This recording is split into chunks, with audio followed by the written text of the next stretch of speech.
जब समाज में जाति के नाम पर बांटने की एक दुष्प्रचार किया जा रहा हो, दुष्प्रवृत्ति पैदा हुई हो, अपने स्वार्थ के लिए देश को नुकसान पहुंचाना, अपनी परंपरा को कोसना, विरासत को अपमानित करना, महापुरुषों के प्रति अपमानजनक टिप्पणी करना, यह राजनीतिक स्वार्थों के लिए भी और साथ साथ स्वयं दूसरों के बहकावे में आकर के भी। तब ये उत्तरदायित्व हमारे मठ मंदिरों के ऊपर आ जाता है कि वह फिर से राष्ट्रीय चेतना को जागरूक करने के लिए उस अभियान को आगे बढ़ाएं, जो हर भारतीय के मन में राष्ट्रीयता का भाव पैदा कर सके, उन्हें एकता के सूत्र में बांध सके। क्योंकि मैं बार बार इस बात को देखता हूं, इतिहास उठा करके देखिए, जब भी हम बटे थे तो कटे थे।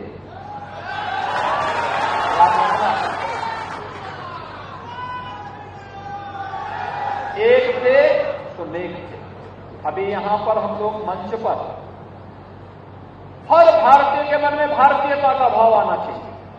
हम लोगों ने अभी मंच में वीर अब्दुल हमीद के परिवार के सदस्यों को सम्मानित किया।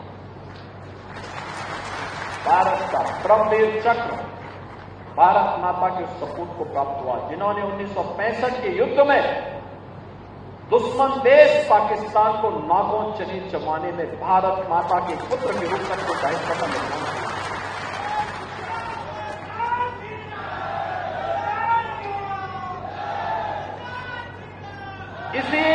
इसी जनपद का सौभाग्य है, इस जनपद ने महावीर चक्र विजेता पांडित जी के परिवार के सदस्यों को भी अभी हमने मंच पे सम्मानित किया। और देश के अंदर सर्वाधिक सैनिक देने वाला गांव गहमर भी इसी जनपद में है। सर्वाधिक हर नागरिक को इससे गौरव की अनुभूति करनी चाहिए कि हम इस जनपद में हैं जो देश के लिए सर्वाधिक सैनिक देता है एक गांव। गांव में अगर आप देखते हैं तो एक गहमर है और एक बुलंदशहर में गांव है। बहनों और भाइयों, ये हमारा राष्ट्रीय दायित्व बनता है और उस दायित्व के लिए हम लोग हमेशा भगवान श्री कृष्ण की इस वाणी को, उनके उस उपदेश को अपने जीवन का हिस्सा मानते हैं कि परित्राणाय साधूनाम विनाशाय च दुष्कृताम्। सज्जनों का हर हाल में संरक्षण होना चाहिए। इसके लिए विकास के कार्य भी होने चाहिए, मठ मंदिरों के पुनरुद्धार के लिए भी सहयोग किया जाना चाहिए। अपने पूज्य संतों की, ऋषि मुनियों की परंपरा पर गौरव की अनुभूति करते हुए उस क्षेत्र के विकास में भी सरकार कुछ योगदान दे सकती है तो हमारा गौरव होता है।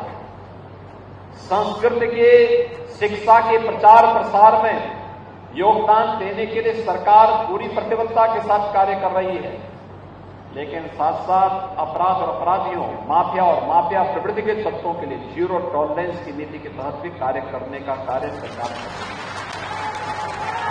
क्योंकि इसके बगैर कुछ नहीं हो सकता। क्योंकि यही तो भगवान राम और भगवान कृष्ण की शिक्षा है। अच्छा कोई भी करे उसका समर्थन करिए, हर प्रकार से इसे आगे बढ़ाने के लिए प्रेरित करिए। इसके लिए परिवार से ऊपर उठकर, परिवारवाद से ऊपर उठ करके, जाति से ऊपर उठ करके, क्षेत्र से ऊपर उठ करके, भाषा से ऊपर उठ करके हमें एकजुट होकर के कार्य करना होगा। लेकिन अगर कोई व्यक्ति, हमारा कितना भी सगा क्यों ना हो, अगर वह व्यक्ति राष्ट्रीयता को क्षति पहुंचा रहा है, भारत और भारतीयता को नुकसान पहुंचा रहा है, तो फिर हम लोगों को उसका जवाब देने के लिए भी समाज को तैयार करना होगा, अपने आप को तैयार करना होगा। आज सरकार इन सब मूल्यों और आदर्शों की स्थापना के लिए निरंतर प्रयत्नशील है। आज ये मेरा सौभाग्य है कि 900 वर्षों की आध्यात्मिक विरासत, उच्च आध्यात्मिक विरासत के प्रतीक हमारा ये सिद्ध पीठ हत्याराम मठ में आज मुझे यहाँ पे दर्शन करने, पूजन करने का सौभाग्य प्राप्त हुआ। आप सबसे संवाद बनाने का सौभाग्य प्राप्त हुआ है।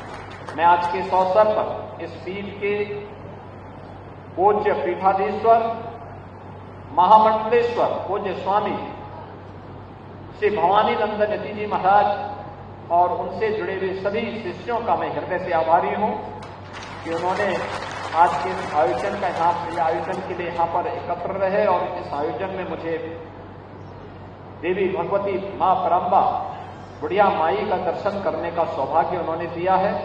मैं इस अवसर पर आप सबको इस बात के लिए आश्वस्त करता हूं कि डबल इंजन की सरकार जो बोलती है वह करती है और जितना करती है उतना ही बोलती है। सफेद टेबल पर बैठ करके मुख्यमंत्री काला झूठ बोलते हैं। वो जो सफेद टेबल पर बैठ करके लोगों से मिलते हैं, सच्चाई तो ये है कि सबसे ज्यादा उत्पीड़न, अन्याय और इस तरह की गंभीर घटनाएं उत्तर प्रदेश में लगातार हो रही हैं। न केवल घटनाएं हो रही हैं, भ्रष्टाचार की भी सभी सीमाएं टूट चुकी हैं। हर विभाग में भ्रष्टाचार बड़े पैमाने पर है और जिन विभागों को उत्तर प्रदेश की जनता को सुविधा और उनकी मदद करनी चाहिए, लगातार 9 साल की सरकार में इनके हर विभाग में लूट मची हुई है। न स्वास्थ्य बेहतर चल रहा है, न शिक्षा के क्षेत्र में कोई बदलाव दिखाई दे रहा है। इसीलिए कल भी हम लोगों ने कहा कि जेपी लोकनायक जयप्रकाश जी ने जो आह्वान किया था संपूर्ण क्रांति का, वो इसीलिए किया था क्योंकि बड़े पैमाने पर बेकारी बढ़ी थी, भ्रष्टाचार बढ़ा था और प्रशासनिक जो लाभ जनता को मिलना चाहिए, न्याय, वो नहीं मिल पा रहा था। और सप्त क्रांति डॉक्टर राम मनोहर ने दी। इस सरकार में सबसे ज्यादा नाइंसाफी हो रही है, सबसे ज्यादा असमानता बढ़ी है, सबसे ज्यादा गैर बराबरी बढ़ी है। आज अमीर और गरीब को लेकर के जो चिंता है वो बड़े पैमाने पर फासला बढ़ता जा रहा है, खाई बढ़ती चली जा रही है। बंथरा का जो मामला सामने आया उसके बाद हाफ एनकाउंटर भी किया पुलिस ने, अभी भी 3 आरोपी फरार है, क्या मांग करती है? इनके एनकाउंटर से अगर लॉ एंड ऑर्डर ठीक हुआ होता तो इनके पास आंकड़े कई हजार हैं, कई हजार आंकड़े हैं जो एनकाउंटर के सरकार बता सकती है। जो काम पुलिस को ठीक करना चाहिए, जिन अच्छे अधिकारियों को जिम्मेदारी देनी चाहिए, उन अधिकारियों को जिम्मेदारी सरकार नहीं दे रही है। उन अधिकारियों को जिम्मेदारी सरकार दे रही है जो उनकी मनमर्जी का काम करें, उनको पॉलिटिकल लाभ पहुंचाएं। और आपके सामने उदाहरण है कानपुर का, एक व्यक्ति जो जेल में है वो मारा भी जा सकता है। मैंने ये सदन में भी उठवाया था कि ये सरकार जेल में मार भी सकती है, क्योंकि उसमें बड़े पैमाने पर अधिकारी फंस रहे हैं।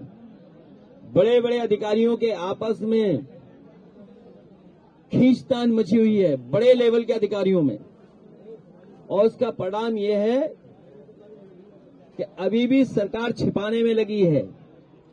बड़े बड़े अधिकारी उस साजिश में फंस रहे हैं, एक दूसरे को बचाने के लिए एक दूसरे का सहयोग कर रहे हैं।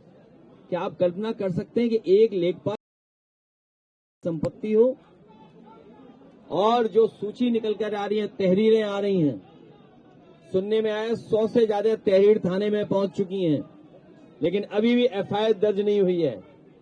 और अगर आप लोग भी सच दिखा दें तो हो सकता है आप पर भी एफआईआर हो जाए। तो बंथरा से कितना दूर है कानपुर? 50 किलोमीटर। और ये सरकार तो दावा करती थी कि लखनऊ से हम कानपुर 45 मिनट में पहुंच जाएंगे।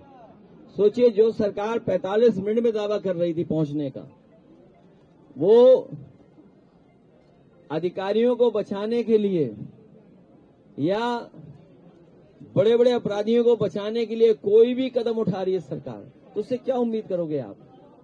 इन्हें काम तो करना नहीं है। इन सरकार को पता लग जाए इन पेड़ों से समाजवादियों को लाभ पहुंच रहा है तो ये पेड़ कटवा देंगे।